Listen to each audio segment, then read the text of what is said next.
Good evening. Current electricity lecture 6 और topic ले रहे हैं आज इलेक्ट्रिक सर्किट।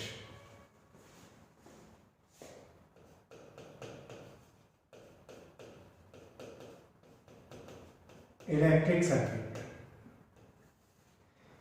सर्किट में मेनली हम किरचॉफ्स लॉ की स्टडी करेंगे, लेकिन साथ में मैं आपको कुछ बैटरी से रिलेटेड प्रॉब्लम्स आपको बता देता हूं ताकि ये टॉपिक और स्टडी करें अपने पास। तो इसमें अपन सबसे पहले बैटरी या सेल की स्टडी करेंगे।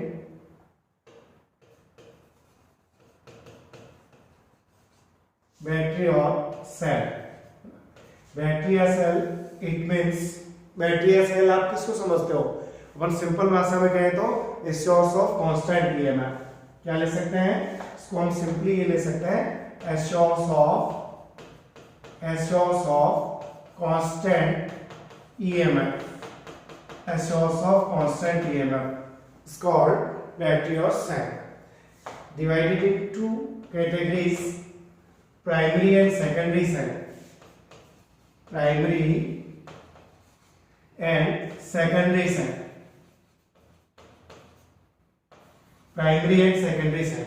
Primary cell it means आप सिंपली इनको लैंग्वेज में आप समझना चाहें तो ये क्या करते हैं? They convert chemical energy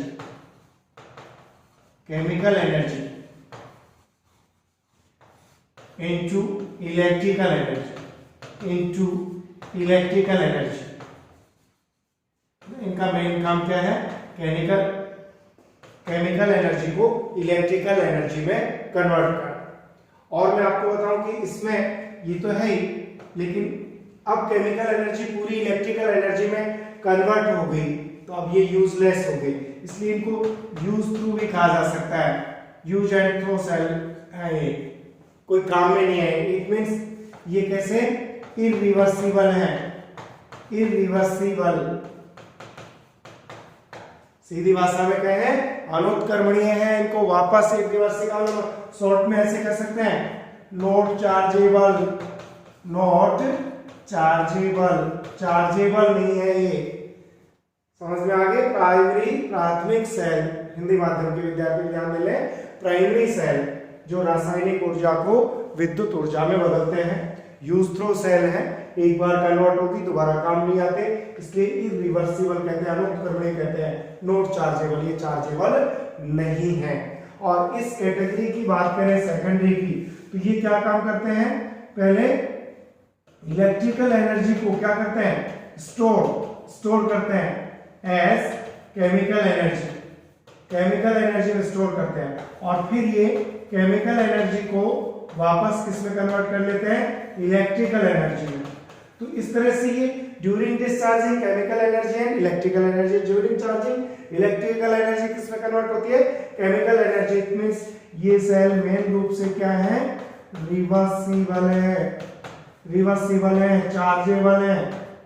ये क्या है भाई? चार्जेबल है। इनका एग्जांपल मेनली हम यहाँ पे जो लेते हैं लेड एक्यूमुलेटर सेल, सीसा संचायक सेल, हिंदी में बोलते हैं इनको सीसा संचायक सेल, जो अपने घरों में बैटरी यूज इन्वर्टर के साथ होती है। वो कैसा है? सेकेंडरी सेल है, उसको लेड एक्यूमुलेटर सेल कहते हैं। चार्जेबल है, ये खत्म होगी फिर से चार्ज। इधर जो है ये जैसे ड्राई सेल है, लैक्लांसे सेल और डैनियल सेल। ये इस तरह से क्या है?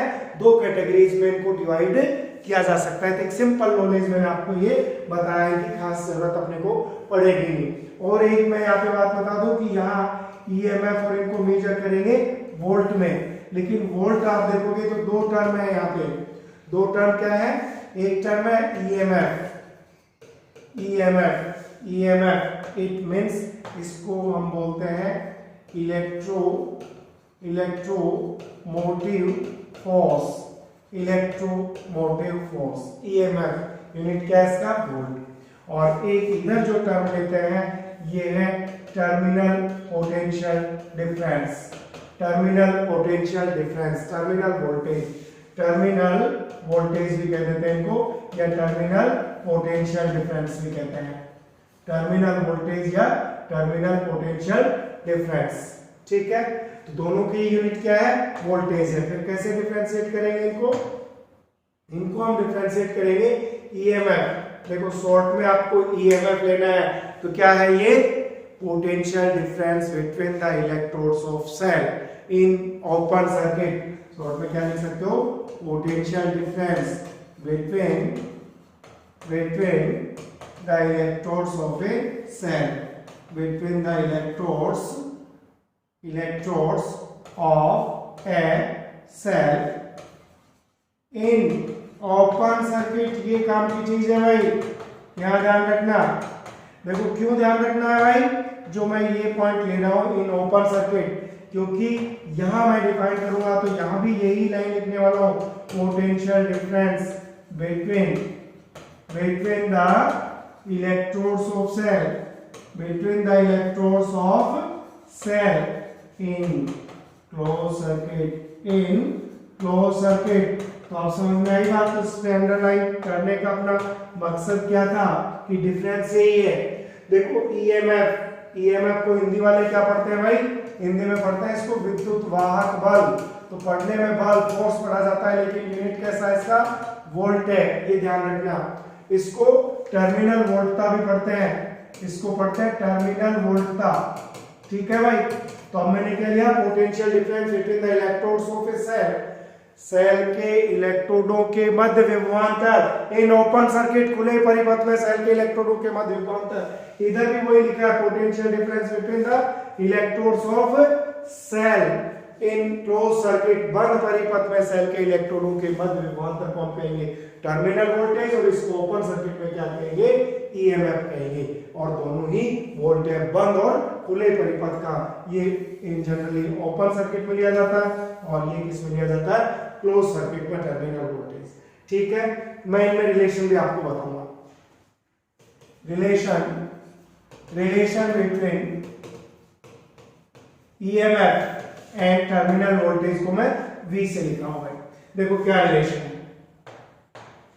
एक्चुअल में जब हम सेल लेते हैं, ये सेल, तो इसके इंटरनल सर्किट को भी शामिल करेंगे हम। ये तो हमने सेल लिया भाई, इसको थोड़ा सा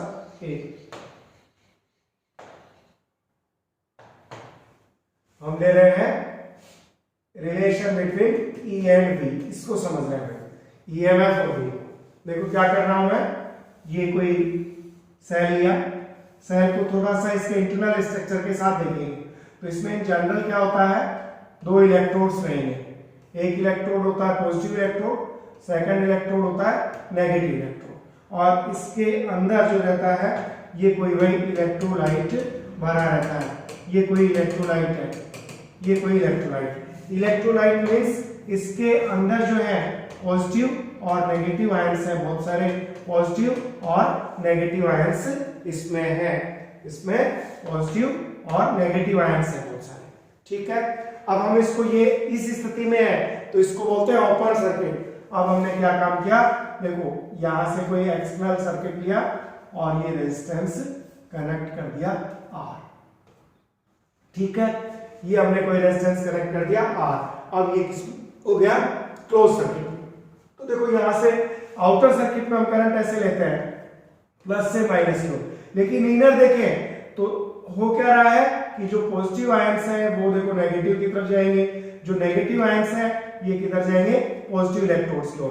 तो इलेक्ट्रोलाइट्स जो भी है इसमें, इलेक्ट्रोलाइट्स मींस जैसे H2SO4 भरा है, तो H2SO4 का डिसोसिएशन रहता है H+ आयन में और HSO4- आयन में। तो इसमें बहुत सारे प्लस और माइनस आयन ये भी घूम रहे हैं। तो यहाँ जो रेजिस्टेंस आता है इसको एक्सटर्नल रेजिस्टेंस, और इनकी कोलिजन्स के बीच में जो आता है इसको बोलते हैं इंटरनल रेजिस्टेंस। इसको क्या बोलते हैं, इंटरनल रेजिस्टेंस, स्मॉल r से इनको डिनोट करते हैं। तो देखो अब हमारे पास इसकी सही मैं डेफिनेशन दो। देखो work done in carrying a unit charge, work done in carrying a unit charge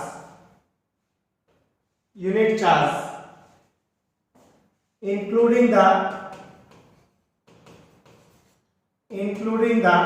cell, work done carrying a unit charge.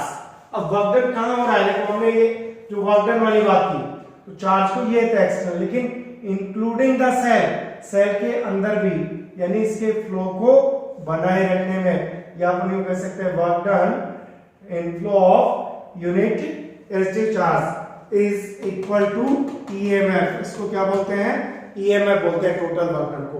तो total work done E, work done of unit charge W upon Q, ये ले सकते हैं। लेकिन ये जो work done है अपने पास, ये मैंने क्या लिया है, टोटल वर्क डन। ये कैसा लिया है, total work done including cell. अब हमें क्या ध्यान रखना है कि this energy is works in two parts. ये दो पार्ट्स में डिवाइड होता है, कैसे, E equal to W upon Q external circuit में एक तो यूज हो रहा है, प्लस W अपॉन क्यू और किस में यूज हो रहा है भाई, इंटरनल सर्किट में भी यूज हो रहा है। समझ गए कि जो बैटरी यहाँ पे सेल जो काम कर रहा है अपने पास, ये सेल जो काम कर रहा है, ये एक्सटर्नल में तो कर ही रहा है, लेकिन अंदर भी इसको फ्लो करने में इसका वर्क डन होता है। और हमने पढ़ा है W इक्वल टू क्या होता है भाई, QV, इसलिए अपन V इक्वल टू क्या लेते हैं, W अपॉन क्यू। तो यहाँ पर इसको मैं यूं भी लिख सकता हूँ, E इक्वल टू, देखो ये हो गया V, और ये इंटरनल V को मैं IR लिख सकता हूँ। ये भी V है, लेकिन इंटरनल स्मॉल रेजिस्टेंस IR होता है। और यहाँ देखो, या मैं C को कई जगह V इक्वल टू लेऊंगा तो क्या लिखूंगा, E माइनस IR। इसको इक्वेशन ऑफ सेल भी बोलते हैं। यहाँ ये टर्मिनल वोल्टेज है, ये जो है EMF है, और ये यहाँ पर क्या है, इंटरनल रेजिस्टेंस। अब क्लियर हुआ, दोनों में रिलेशन अपन ने ले लिया। और इन जनरल अब देखो दो चीजें इसमें मैं और सीखूंगा। एक तो यहाँ से मुझे यदि इंटरनल रेजिस्टेंस की कहीं जरूरत पड़ती है तो R इक्वल टू, यहाँ से मेरे पास फॉर्मूला आ रहा है E minus V upon I, यहाँ से निकालूंगा। देखो R इक्वल टू लूंगा तो E minus V upon I. लेकिन मैं थोड़ा सा आपको और काम बता दूं कि देखो, नंबर 1, इन जनरल हम यूं लिख सकते हैं, जो V लेस देन E होता है, ये सही है।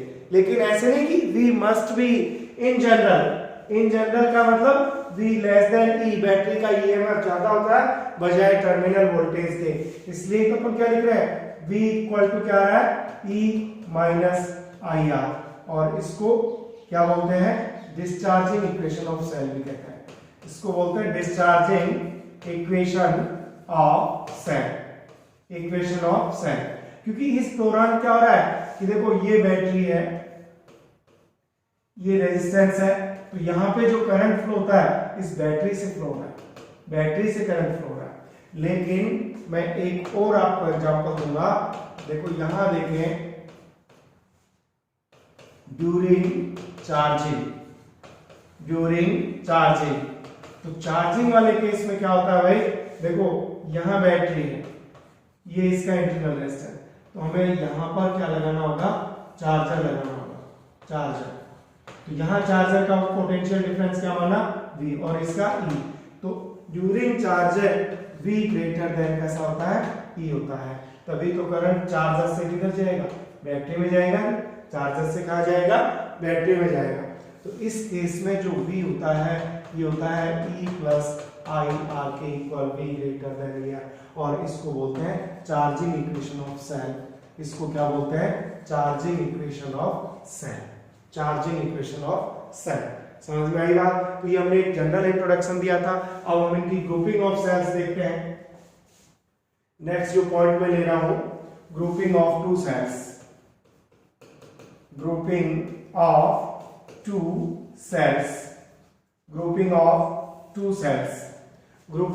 सेल्स में देखो, केस फर्स्ट देखो, हमने इस तरह से लिया है, यानी ये अपने पास E1 है, ये E2 है, और ये इंटरनल रेजिस्टेंस इनका R1 और R2 है। तो इनकी आप डायरेक्शन चेक करना कि दोनों से सेम डायरेक्शन में करंट फ्लो रहा है, सेम डायरेक्शन में एक दूसरे का सपोर्ट कर रहे हैं, तो आप नेट वोल्टेज इनका ले लोगे कितना E1 प्लस E2, और नेट इंटरनल रेजिस्टेंस की बात करें तो कितना हो गया R1 प्लस R2। ठीक है, केस फर्स्ट में अपन ने लिया, सीरीज में ली लेकिन सेम डायरेक्शन में। यदि यही चीज अपने पास देखो सेकंड इस तरह से होता है कि इसकी डायरेक्शन ये है, इसकी डायरेक्शन ये है, देखो इधर से इसमें करंट आ रहा है, इसमें करंट ये जस्ट अपोजिट डायरेक्शन में आ रहा है, इसमें तो करंट इधर आ रहा है और इसमें इधर आ रहा है, दोनों अपोजिट डायरेक्शन में। तो यहाँ यदि मैं बात करूं तो ये E1 है, ये R1 है और ये E2 और R2 है। If E1 greater than E2 मैं ले आऊं तो यहाँ पे इफेक्टिव कौन हुई E1, तो नेट वोल्टेज जो रहेगा वो रहेगा E1 माइनस E2, लेकिन नेट इंटरनल रेजिस्टेंस इसके प्लस माइनस में कोई फर्क नहीं पड़ेगा भाई, इंटरनल रेजिस्टेंस तो ऐड होगा R1 प्लस R2, इस तरह से सोल्व करेंगे। लेकिन यदि यही बैटरीज यदि पैरेलल में होती, देखो केस 2 मैं अपने को ले रहा हूं, केस 2 में कैसे कनेक्ट कर दिया बैटरीज को, देखो दोनों बैटरीज को ऐसे एक दूसरे के पैरेलल कनेक्ट कर रहे हैं, एक दूसरे के पैरेलल कनेक्ट कर रहे हैं। ये इसका इंटरनल रेजिस्टेंस और ये इसका इंटरनल रेजिस्टेंस, इसको E1 ले रहा हूं, इसको R1 ले रहा हूं, इसको E2 ले रहा हूं, इसको R2, और दोनों को अब पैरेलल में कनेक्ट कर दिया। ये अपने आउटर, ठीक है, ये अपने आउटर सर्किट लिया। आउटर सर्किट इट मींस कोई भी एक्सटर्नल रेजिस्टेंस अपने पास यहाँ पे जोड़ा जा सकता है इनके बीच में। यदि अब मैं यही बात करूं तो देखो यहाँ से क्या हुआ कि अपने पास ये दोनों बैटरीज से जब करंट फ्लो करेंगे सर्किट में, तो देखो दोनों की डायरेक्शन कैसी है, सेम है, दोनों की सेम है। तो यहाँ पे मैं I1 लूंगा, यहाँ पे मैं I2 लूंगा, तो यहाँ पे टोटल करंट कितना आएगा I। तो यहाँ पर हम किरचॉफ लॉ से I equal to I1 plus I2 इस तरह से हम सोल्व कर सकते हैं। तो देखो यहाँ पे I इक्वल टू I1 का मतलब इससे E1 upon R1 plus E2 upon क्या हो गया R2, E2 अपॉन R2, और यहाँ से देखो I का जो वैल्यू हुआ अपने पास I मिल गया, यहाँ सोल्व करूंगा मैं तो देखो नीचे अपने पास आया R1 R2 और ये वैल्यू हुई E1 R2 plus E2 R1, ठीक है। अब मैं बात करूं I, तो यहाँ एक इक्विवेलेंट रेजिस्टेंस इसका पूरे सिस्टम का अपन इनका इक्विवेलेंट रेजिस्टेंस क्या ले ले, स्मॉल r ले ले, और नेट वोल्टेज ही ले ले, तो E अपॉन देखो इसको क्या लिख सकते हैं फिर हम इसको E equal to E upon R net, ये equal to E1 R2 plus E2 R1 upon R1 plus R2, और यहाँ पे नेट वोल्टेज जो आया इन दोनों का वो आया R नेट, ये हमने क्या लिया net voltage, net R net into E1 R2 plus E2 R1 upon R1 plus R2, और R नेट देखो बैटरीज पैरेलल में है तो ये भी कैसा है पैरेलल में, तो नेट इक्वल टू क्या हो गया R1 R2 upon R1 plus R2 into, अब आप समझ गए होंगे E1 R2 plus E2 R1 upon अपने पास R1 प्लस R2 ये आया, सॉरी R1 इनटू क्या था ये, एक मिनट में ध्यान देना, ये जो अपने पास ये क्या था, यहां से करोगे देखो ये क्या था अपने पास R1 इंटू R2, ये कैसा है R1 into R2, R1 into R2, ये हो गया R1 इंटू R2, और यहां से आप ध्यान देना ये देखो R1 R2 से R1 R2 कैंसिल आउट हो गया, और अब हमारे पास मेन फॉर्मूला E नेट के लिए हमें जो फॉर्मूला मिला ये मिल गया E नेट इक्वल टू, देखो क्या फॉर्मूला मिला E1 R2 plus E2 R1 upon R1 plus R2, बहुत ही काम का फॉर्मूला है बेटा, ध्यान रखना ये बहुत काम का फॉर्मूला है। E1 R2 E2 R1 upon R1 plus R2 ये काम में लेंगे। देखो हम कुछ क्वेश्चंस लेते हैं, आपको एक बहुत ही अच्छा सा क्वेश्चन मैं करवाता हूं, देखो क्वेश्चन नोट कर लो, two identical cells of internal resistances R1 and R2 are connected in series are connected in series. It is observed that when these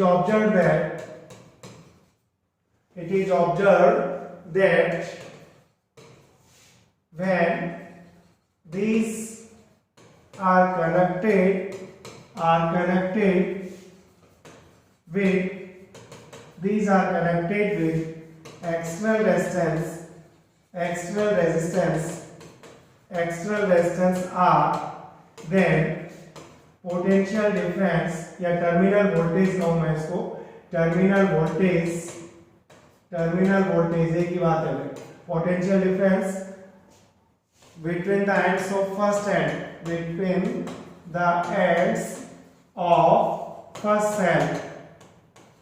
cell becomes 0. Then relation between R1 and R2 will be, देखो भाई question आप note करो अच्छे से। Question पूछ रहा है two identical sales of internal resistance R1 and R2 where R1 greater than R2 are connected in series such that it is observed that when these are connected with external resistance R, then potential difference between the ends of first cell becomes 0। देखो मैं इसको draw कर देता हूं, आप लोग क्या कर रहा है, जैसे जैसे कह रहा है वैसे ड्रॉ कर देते हैं। देखो क्वेश्चन क्या दिया मैं, टू आइडेंटिकल सेल्स, ये लोग connected in series, identical cell, इनका वोल्टेज हमने E ले लिया। Internal resistances are R1 and R2 and R1 greater than R2, ये question. When these are connected with external resistance, ये हमने external resistance R से कनेक्ट कर दिया। अब क्वेश्चन क्या कह रहा है, potential difference between the cells of first end becomes 0, यहाँ पर 0 बन जाता है। तो बताओ इनमें रिलेशन क्या था, इनमें रिलेशन क्या है R1 और R2 में। तो देखो अपन करंट की बात करें, दोनों बैटरी सेम डायरेक्शन में है, तो यहाँ पे जो करंट फ्लो होगा देखो इस तरह से सीरीज में सभी में सेम जाएगा, भी सभी में सेम करंट जाएगा। तो करंट को अपन यहाँ से निकाल लेंगे, कितना गया भाई, I equal to E plus E, दोनों सेम डायरेक्शन में, upon net resistance R1 R2 R plus R1 plus R2, ये हमने इनका इंटरनल रेजिस्टेंस से टोटल करंट निकाल लिया हमने। अब देखो ये क्या है, terminal voltage between the ends of cell, और इसका इक्वेशन क्या था भाई, V equal to E minus IR, ये रहेगा कि V equal to E minus IR1। समझ में आ गई बात। तो अब अपने पास देखो यहाँ पे V ये कैसा हो गया, 0 equal to E minus IR1, या यहाँ पे देखो IR को मैं E इक्वल टू क्या लिख सकता हूँ, IR1, और I की वैल्यू यहाँ पुट करूँ, देखो क्या है अपने पास, E इक्वल टू I की वैल्यू हमने पुट कर दी 2E, और ये R1 है, अपॉन क्या है R1 प्लस R2, ये क्या था अपने पास R। ठीक है, देखो E से E कैंसिल हो गया, और E क्या था अपने पास, E था, यहाँ पे E था, और यहाँ देखो E से अपने पास E कैंसिल हो गया, और क्या रहेगा अपने पास, देखो इसको इधर ले आया मैं, R plus R1 plus R2 equal to 2R1, उधर ले गए तो देखो माइनस कर दो इनको, तो ये देखो 2R1 minus R1 minus R2, ये अपने पास रिलेशन आ गया भाई, R equal to R1 minus R2। बहुत ही अच्छा क्वेश्चन, सुंदर सा क्वेश्चन है ना, आप देख सकते हो, सिंपल सा छोटा सा एक तरीका अपन ने अपनाया था इसका। ठीक है, तो ये हमने देखा कॉम्बिनेशन ऑफ सेल्स, और थोड़े से और कॉम्बिनेशन देखते हैं अपने इसके। बैटरीज को भी अपन इनपोजिटिव ज्यादा संख्या में अपने तो 2 सेल्स की बात की थी, है ना, तो बैटरीज को भी अपन इस तरह से देख सकते हैं, series grouping of cells, series grouping of cells. तो सीरीज ग्रुपिंग ऑफ सेल्स, जिस तरह से अपन सेल को देख रहे थे, रेजिस्टेंस को देख रहे थे, उसी तरह देखो ये अपने पास इस तरह से बहुत सारे सेल सीरीज में कनेक्ट हो जाएंगे, इस तरह से बहुत सारे सेल सीरीज में कनेक्ट हो जाएंगे। कितने, मान लेते हैं ये कोई n सेल है, ऐसे अपने पास n सेल कनेक्ट हो गए।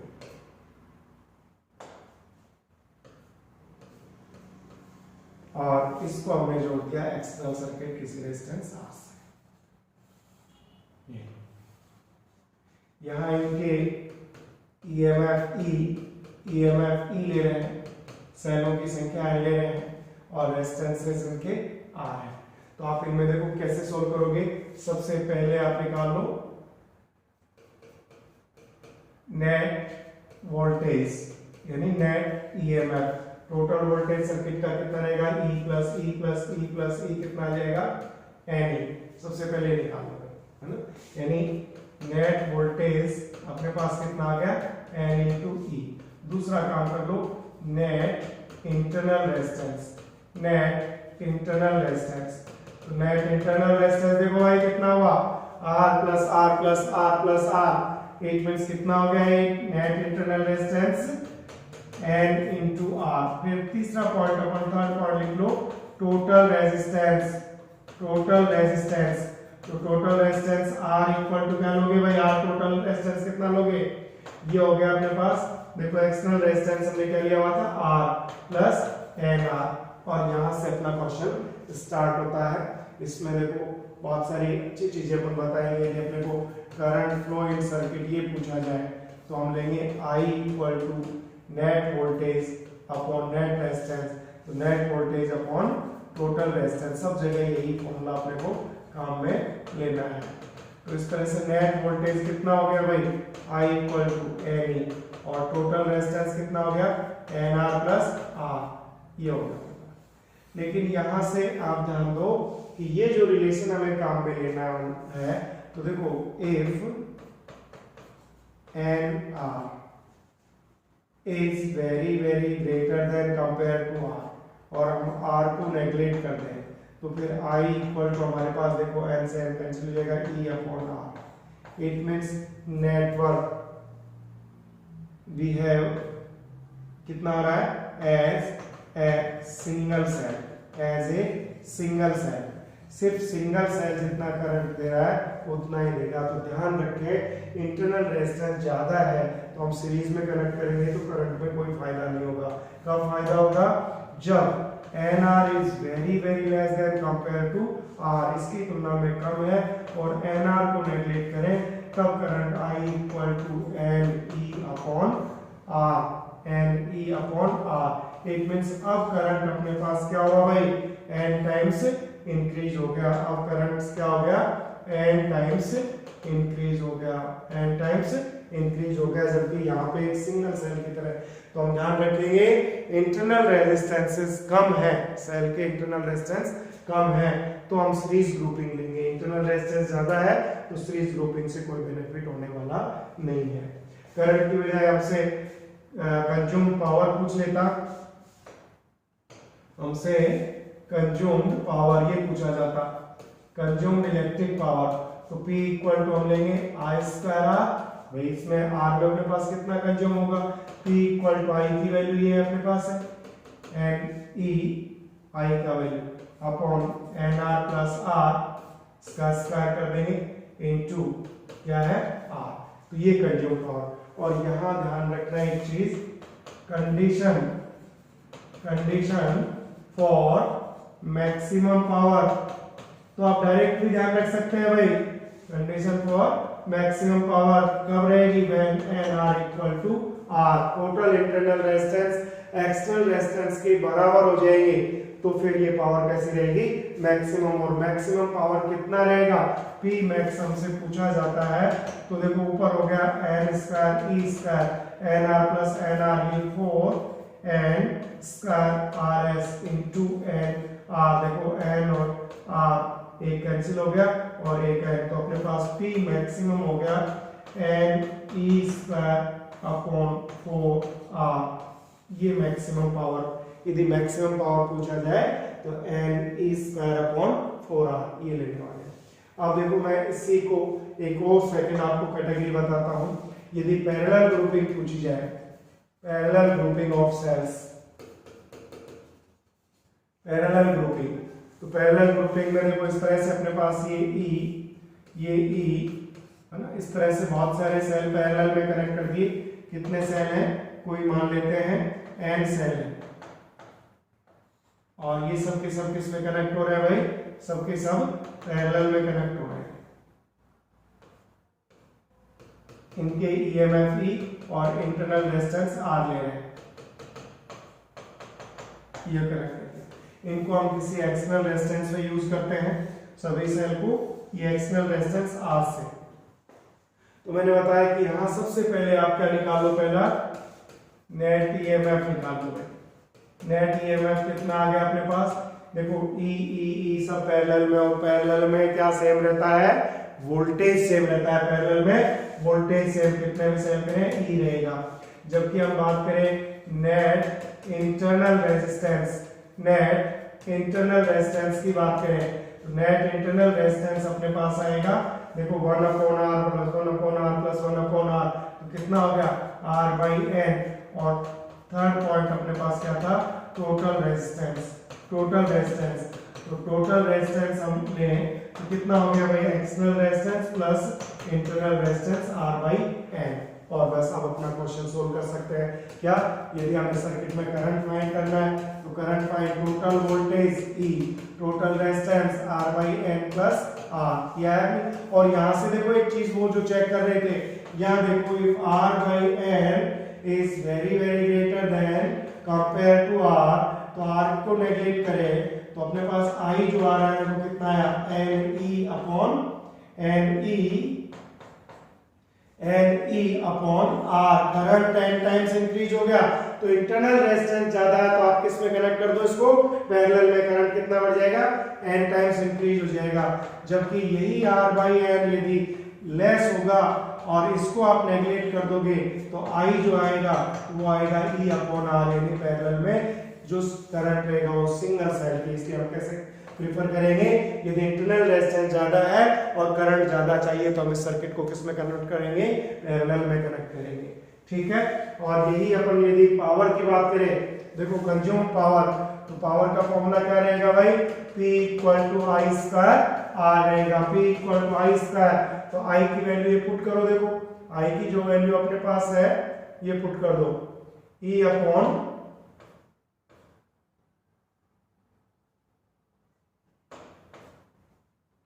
I की वैल्यू पुट कर देते हैं, E upon R/n plus R का स्क्वायर कर देंगे इंटू R, ये पावर हो गया। और condition for maximum power, condition for maximum power, condition for maximum power, internal resistance equal to क्या कर दो, एक्सटर्नल रेजिस्टेंस। तो P मैक्सिमम देखो कितना आ रहा है भाई, P मैक्सिमम आ रहा है E² अपॉन R/n, R/n यानी 2R/n, और इसका लेंगे स्क्वायर और इनटू R/n। तो R/n तो देखो एक R/n तो कैंसिल हो जाएगा, और P मैक्सिमम इक्वल टू अपने से जो आया वही NE² अपॉन 4R। तो मैक्सिमम पावर जो अपने पास सीरीज में आया था वही पैरेलल में आया, ध्यान रखना मैक्सिमम पावर वही है। और फिर अपन अब ले रहे हैं mixed grouping of cells, third ले रहे हैं mixed grouping of cells, mixed grouping of sales.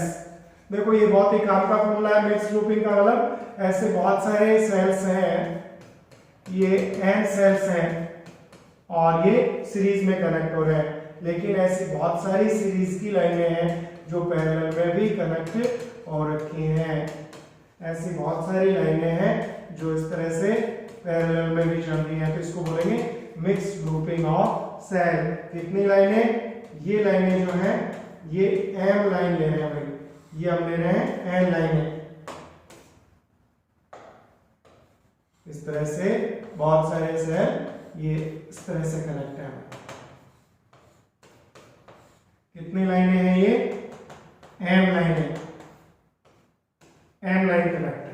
ये खूब सारे सेल हैं जिनके EMF E internal resistance R है, EMF E इंटरनल रेजिस्टेंस क्या है, R है, EMF E internal resistance R है। ये बहुत सारे सेल्स अपने पास इस सर्किट में जुड़े हुए हैं जिनके EMF E है, इंटरनल रेजिस्टेंस R है। इसको बोलते हैं mixed grouping of cells, mixed grouping of cells. और ये जोड़ दिया इनको एक्सटर्नल सर्किट किसी एक्सटर्नल रेजिस्टेंस R से हमने कनेक्ट कर दिया भाई, R से। ठीक है, तो अब देखो इनको क्या सोल्व करना है अपने को, वही तीनों पॉइंट यहाँ पे मैं ले रहा हूं। फर्स्ट ले रहा हूं नेट ईएमएफ ऑफ सेल्स। तो नेट वोल्टेज यहाँ पे जो आया, देखो एक सीरीज का E plus E plus E plus E कितना NE, और ऐसी लाइनें पैरेलल में, लेकिन पैरेलल में तो वोल्टेज सबका क्या रहता है, सेम NE रहेगा। फिर हम बात करेंगे net internal resistance, net internal resistance.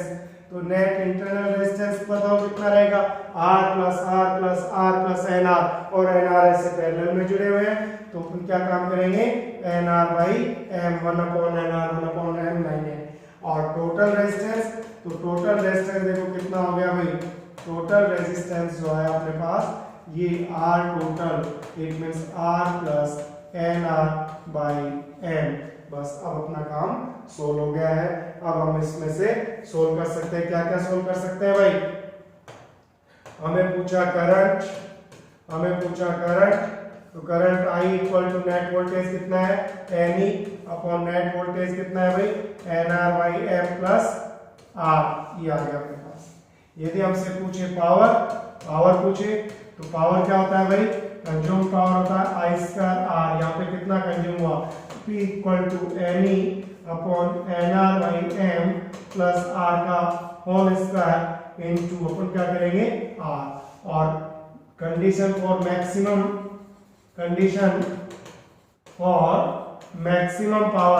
तो maximum power NR by M equal to क्या है, R है। कंडीशन फॉर मैक्सिमम पावर क्या है, ये, और ये यहाँ पर रख देंगे। तो हमारे पास देखो P मैक्सिमम जो फॉर्मूला है वो कितना है भाई, यहाँ भी NR बाई, यहाँ भी NR बाई M रखो, यहाँ भी NR बाई M रखो। तो देखो M ऊपर चला जाएगा, M स्क्वायर E अपॉन नीचे अपने पास क्या बचा भाई, नीचे बच गया 4, और एक n भी रह गया, n कैंसिल हो गया, 4R, M N E square upon 4R, यहाँ पे R बाई R, यहाँ पे N बाई, और ये अपने पास P मैक्सिमम का फॉर्मूला आपके पास आ जाएगा इस तरह से इस सर्किट का। तो आप अच्छे से सोल्व करेंगे।